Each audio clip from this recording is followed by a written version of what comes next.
Hi there, for today's video we're going to talk about how to check the firmware version installed. And it's actually quite simple. And if we first look at the original V6, the Cactus V6 Mark 1, with the batteries installed, as you can see here, and then all you need to do is hold down the group buttons A and D at the same time. So holding those down, and at the same time switch on the unit. So you can put it into TX or RX, it's up to you, and both will work.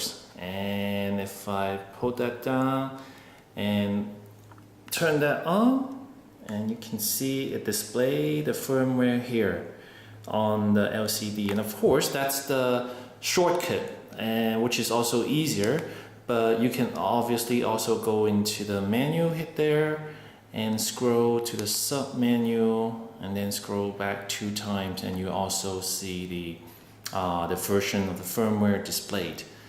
And so it's actually quite similar, if not exactly the same, also on the Cactus V6 too. So holding down the group A and group D buttons, and then at the same time switch on the unit, that's also the shortcut. And right here you see it's the Nikon version is being installed. So that's nik.a.002, which is the XTTL firmware for Nikon.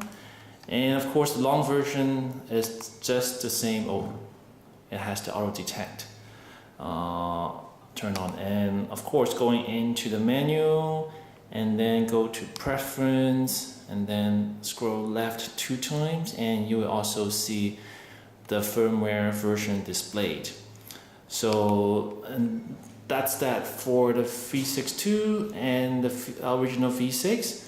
And of course, oh, I should get the flash over. Please hold on a second. You've got the RF60X. Whoops. And right here you can see it's simpler.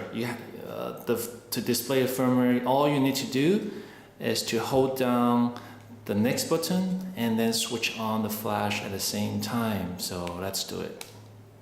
Yep, and you see it's firmware version A06, and that's at the moment the latest version, which works with all the XTTL firmwares released to date. So it's that simple. So, and I hope this video helps in checking the firmware version installed on your Cactus device. And thanks for watching. Bye bye.